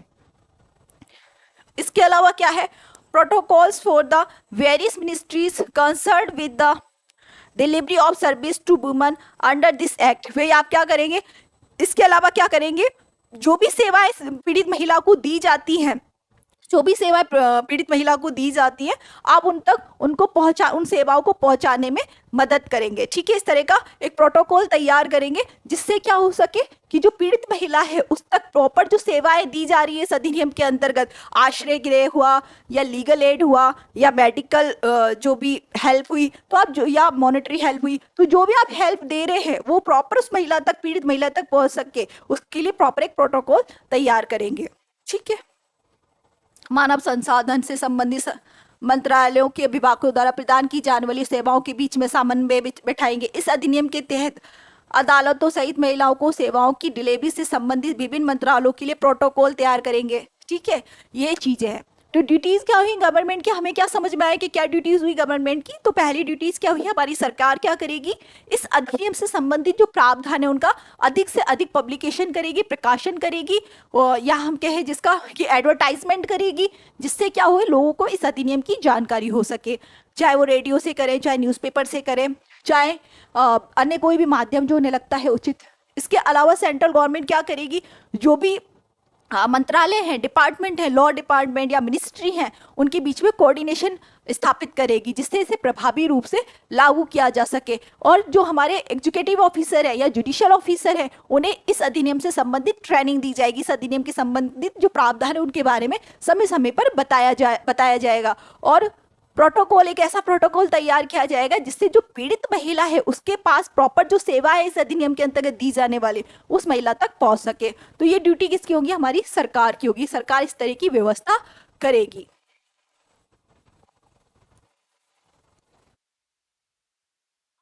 जो भी हमने अभी तक पढ़ा उसका हम एक शॉर्ट में रिवाइज कर लेते हैं कि आखिर हमने अभी तक पढ़ा क्या घरेलू हिंसा अधिनियम में। Domestic violence act, dB act भी बोलते हैं इसको। ठीक है, डीबी एक्ट शॉर्ट में बोलते हैं, डीबी एक्ट। ठीक है, घरेलू हिंसा में हमने सबसे पहले क्या पढ़ा था कि अग्रिड पर्सन, पीड़ित व्यक्ति, उद्देश्य पढ़ा था। उद्देश्य क्या है, इसका उद्देश्य है भाई महिलाओं को संरक्षित किया जा सके, उन्हें सुरक्षा प्रदान की जा सके, उनके अधिकार है संविधान में उन्हें लागू करवाया जा सके, और जो भी इंटरनेशनल कॉन्वेंशन हुई है रिगार्डिंग ह्यूमन राइट्स या महिलाओं के राइट्स से संबंधित उन्हें प्रॉपर वे में लागू करवाया जा सके, उन्हें इन्फोर्स करवाया जा सके। इस वजह से ये हमारा अधिनियम बना है, ये तो इसका उद्देश्य था। ठीक है, इसके अलावा क्या था कि भी हमने इसमें पढ़ा था अग्रिड पर्सन, पीड़ित महिला। पीड़ित महिला कौन होगी, पीड़ित महिला वह महिला होगी, पीड़ित पर्सन वह होगा जिसके साथ क्या की जा रही है, हिंसा की जा रही है। ठीक है, हिंसा किसके द्वारा की जा रही है, प्रतिवादी के द्वारा की जा रही है, और जो कि उसके साथ कैसे रह रहा है, घरेलू संबंध में रह रहा है, घरेलू संबंध में रहना जरूरी है। फिर हमने पढ़ा प्रतिवादी, प्रतिवादी कौन होगा, रिस्पोंडेंट कौन होगा, प्रतिवादी वह होगा जो पीड़ित महिला के साथ घरेलू संबंध में रह रहा है। ठीक है, वो वयस्क पुरुष, वो कोई भी पर्सन हो सकता है, कोई भी व्यक्ति हो सकता है, चाहे वो महिला हो या फिर वो पुरुष हो। ठीक है, कोई भी हो सकता है, जरूरी नहीं है वैसे पुरुष हो महिला हो सकती है। उसमें हमने केस पढ़ा था हरसोरा वर्सेस हरसोरा का, उसमें कहा गया कि कोई भी व्यक्ति चाहे वो महिला हो या पुरुष हो वो प्रतिवादी हो सकता है, पीड़ित महिला के साथ हिंसा कर सकता है। उसके बाद हमने पढ़ा था कि डोमेस्टिक रिलेशनशिप किसे कहेंगे, डोमेस्टिक रिलेशनशिप मतलब घरेलू रिश्तेदारी। ठीक है, घरेलू रिश्तेदारी किसे कहेंगे? तो घरेलू रिश्तेदारी में हमने क्या पढ़ा था कि अगर दो पर्सन कैसे रह रहे हैं, एक साथ रह रहे हैं, किस किस रिलेशन में रह रहे हैं, रक्त संबंध के द्वारा रह रहे हैं, या फिर वैवाहिक संबंध के द्वारा रह रहे हैं, या दत्तक संबंध के द्वारा रह रहे हैं, या किसी अन्य संबंध के द्वारा एक साथ एक घर में रह रहे हैं, चाहे वो उनका खुद का घर हो या वो रेंट का घर हो, तो फिर हम क्या बोलेंगे कि वो घरेलू रिश्तेदारी में रह रहे हैं, भाई बहन, हस्बैंड वाइफ, मदर फादर, ठीक है, या मदर सन, और भी कोई रिश्तेदारी, लिविंग रिलेशनशिप, ठीक है। तो ये सारे रिश्तेदारी क्या कहलाएंगी? घरेलू रिश्तेदारी कहलाएंगी। उसके अलावा डोमेस्टिक रिलेशन के बाद हमने पढ़ा था डोमेस्टिक वायलेंस। डोमेस्टिक वायलेंस मतलब घरेलू हिंसा। डोमेस्टिक वायलेंस किसे कहेंगे? कि जब क्या हो रहा है, किसी भी महिला के साथ प्रतिवादी क्या कर रहा है, उस महिला को शरीर, उस महिला के शरीर को, उसके शरीर को, उसके जीवन को, उसके कल्याण को, उसको किसी भी अंग को क्या पहुंचा रहा है? क्षति पहुंचा रहा है, नुकसान पहुंचा रहा है। तो वो क्या कर रहा है? हिंसा कर रहा है। और इस हिंसा में हमने, डोमेस्टिक घरेलू हिंसा में हमने किस किस चीज को शामिल किया था? फिजिकल अब्यूज को शामिल किया, फिर हमने सेक्सुअल अब्यूज को शामिल किया, फिर इमोशनल और वर्बल यूज को हमने इसमें शामिल किया, और क्या शामिल किया था? इकोनॉमिकल अब्यूज को भी हमने इसमें इंक्लूड किया। फिजिकल अब्यूज मतलब मार पिटाई करना, वर्बल मतलब ताने मारना, और इमोशनली मतलब किसी भी तरह से उसको दुख पहुंचाना, तुम काली हो, तुम भद्दी हो, तुम्हारे घर वाले बहुत बेकार है, इस तरह से इमोशनली उसे अब्यूज करना। सेक्सुअल मतलब यौन शोषण करना, और इकोनॉमिकल मतलब उसे इस तरह से परेशान करना जिससे उसको कोई भी आर्थिक हानि हो। आर्थिक हानि कैसे कैसे हो सकती है भी? आर्थिक हानि कैसे हो सकती है कि हमने उस महिला को जो चीज, जिन चीज़ों की जरूरत है, हम उसको अवेलेबल ही नहीं करवा रहे हैं, प्रॉपर उसे हम खाना ही नहीं दे रहे हैं, ठीक है, उसके स्टैंडर्ड के अकॉर्डिंग उसको ड्रेस नहीं दे रहे हैं, या उसके स्टैंडर्ड के अकॉर्डिंग उसकी मेंटेनेंस नहीं कर रहे हैं, या हम उसे क्या कर रहे हैं? उसे मना कर रहे हैं कि नहीं, तुम ये घर का ये सामान यूज में मत लो, तुम फ्रीज पे हाथ मत लगाओ, तुम ड्रॉयर पे हाथ मत लगाओ, इस चार दीवारी से बाहर मत जाओ। अगर उस, या फिर हम क्या कर रहे हैं, हम उस महिला का अगर कोई शेयर है उस घर में, या उस महिला का कोई भी इंपॉर्टेंट प्रॉपर्टी, इमूवेबल हो या मूवेबल हो, ठीक है, गाड़ी हो सकती है, जेवर हो सकते हैं, या फिर उस महिला का कोई प्लॉट या लैंड भी हो सकती है, तो हम उस महिला के लैंड, प्लॉट या गाड़ी को क्या कर रहे हैं? सेल आउट कर रहे हैं, डिस्पोज कर रहे हैं, गिफ्ट कर रहे हैं, किसी भी तरह से उसका उपयोग वो ना कर सके, इस तरह से हम उसे डिनाई कर रहे हैं। तो ये सब चीजें क्या है? इकोनॉमिकल अब्यूज, और ये क्या है? डोमेस्टिक वायलेंस, ठीक है। इकोनॉमिकल अब्यूज ही माना जाएगा। आपने उससे जबरदस्ती, बिना उसकी इच्छा के, महिला की इच्छा के, उसका लैंड था जो उसके नाम था उसे सेल आउट कर दिया, उसकी गाड़ी थी वो किसी को गिफ्ट कर दी, तो ये भी घरेलू हिंसा में शामिल हो जाएगा, ठीक है। तो ये डोमेस्टिक वायलेंस पढ़ा। उसके बाद हमने क्या पढ़ा था? डोमेस्टिक वायलेंस की परिभाषा के बाद हमने प्रोटेक्शन ऑफिसर। प्रोटेक्शन ऑफिसर कौन होगा? जिसे स्टेट गवर्नमेंट अपॉइंट कर रही है, ठीक है, और ये हर एक जिले में, प्रत्येक जिले में अपॉइंट किए जाते हैं, है ना, प्रत्येक जिले में इनको अपॉइंटमेंट दिया जाता है। तो प्रत्येक जिले में इनका अपॉइंटमेंट दिया जाएगा, बाय नोटिफिकेशन दिया जाता है, और इतने होंगे जितने की इनको आवश्यकता लगती है सरकार को। प्रोटेक्शन ऑफिसर की फिर ड्यूटीज पड़ी थी। प्रोटेक्शन ऑफिसर की ड्यूटीज क्या क्या होगी? प्रोटेक्शन ऑफिसर की ड्यूटीज हमने पढ़ी थी कि प्रोटेक्शन ऑफिसर की क्या क्या ड्यूटीज होगी। वो क्या करेंगे? असिस्ट करेंगे, सहायता करेंगे, मजिस्ट्रेट साहब की को असिस्ट करेंगे, जो भी मजिस्ट्रेट साहब प्रोसीडिंग करेंगे इस अधिनियम के अंतर्गत, उसमें उनकी सहायता करते हैं। इसके अलावा क्या करते हैं? ये रिपोर्ट तैयार करते हैं इंसिडेंट की, है ना, रिपोर्ट तैयार करते हैं, भाई जो भी घटना घटित हुई उसकी रिपोर्ट बनाएंगे, भाई क्या कैसे घटना हुई, किसने की, कौन वादी है, कौन प्रतिवादी है, किस तरह की घटना हिंसा की गई है, वो सब रिपोर्ट तैयार करते हैं। एप्लीकेशन तैयार करते हैं, आवेदन तैयार करते हैं, किसके लिए? महिला चाह रही है कि भाई इस अधिनियम के अंतर्गत मुझे कोई अनुतोष दिया जाए, कोई भी रिलीफ मुझे मिले, तो उससे रिलेटेड जो आवेदन है वो भी प्रोटेक्शन ऑफिसर ही तैयार करके देते हैं। एक लिस्ट तैयार करके देते हैं, किसकी? सर्विस प्रोवाइडर की, भाई जो भी सर्विस प्रोवाइडर है उनकी एक लिस्ट प्रिपेयर करते हैं कि इस जिले में ये सर्विस प्रोवाइडर है जो कि लीगल एड दे सकते हैं, मेडिकल एड दे सकते हैं, या अन्य किसी भी प्रकार की सहायता कर सकते हैं, है ना, उनकी लिस्ट भी प्रिपेयर करते हैं। इसके अलावा जो हमारे प्रोटेक्शन ऑफिसर है वो और कौन से काम करेंगे? वो अन्य वो कार्य भी कर सकते हैं जो कि गवर्नमेंट उन्हें दे रही है, मजिस्ट्रेट बाय ऑर्डर दे रही है, या फिर इस एक्ट के अधीन जो भी फैक्ट और सर्कमस्टांसेस कह रहे हैं, तथ्य परिस्थिति कह रही है, उन्हें अगर उचित लगते हैं तो वो काम भी प्रोटेक्शन ऑफिसर कर सकते हैं। उसके अलावा सर्विस प्रोवाइडर की पढ़ा था हमने। सर्विस प्रोवाइडर क्या करते हैं? सर्विस प्रोवाइडर पहले होता कौन है? सर्विस प्रोवाइडर कौन होते हैं? सेवा प्रदाता। कौन होते हैं सेवा प्रदाता?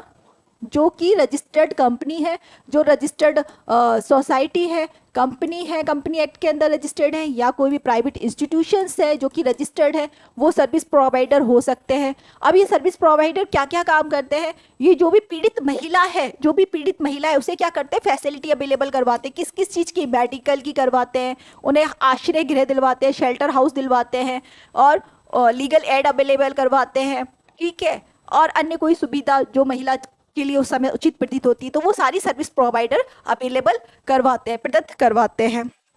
उसके बाद हमने पढ़ा था गवर्नमेंट ऑफिसर, जो हमारे गवर्नमेंट हमारी जो सरकार है उसकी क्या क्या ड्यूटीज़ होगी।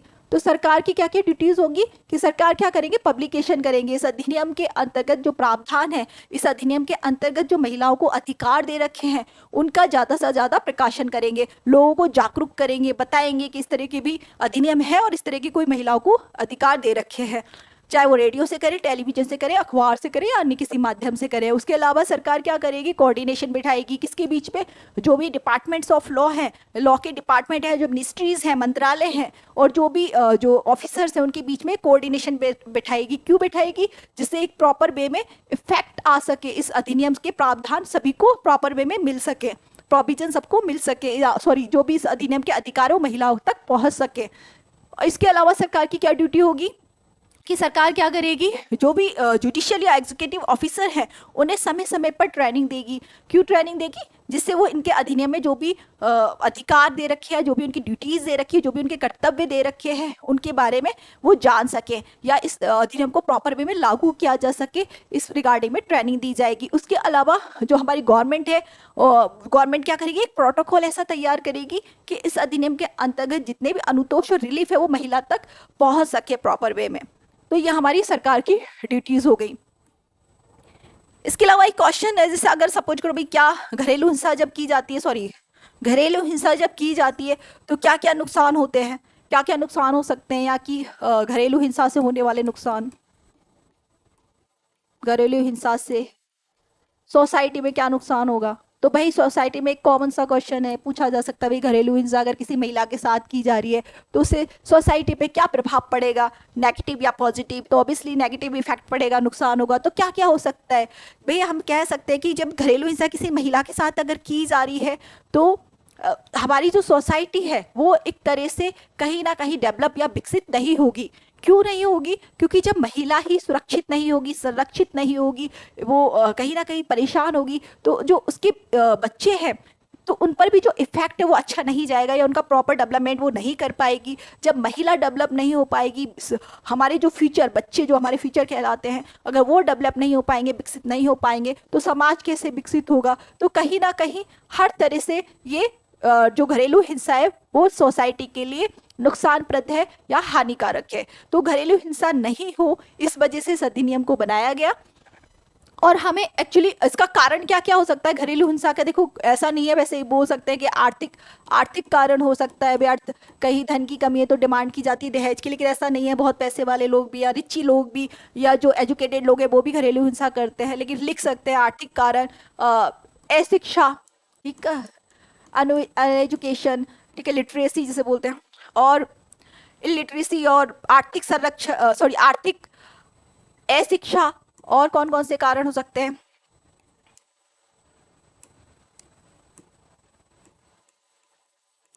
कभी कभी क्या होता है, मानसिक परेशानी, भैया मानसिक रूप से अगर कोई परेशान होता है तो वो क्या चिड़चिड़ा हो जाता है। मानसिक रूप से अगर कोई व्यक्ति परेशान है तो वो क्या हो जाता है, चिड़चिड़ा हो जाता है। इस वजह से वो क्या करता है, अपने घर में जो रहने वाली महिलाएं उन पर कभी कभी हिंसा कर देता है। तो आर्थिक हुई या फिर अशिक्षा हुई या मानसिक परेशानी हुई, ये सब कारण हो सकते हैं घरेलू हिंसा के, ठीक है।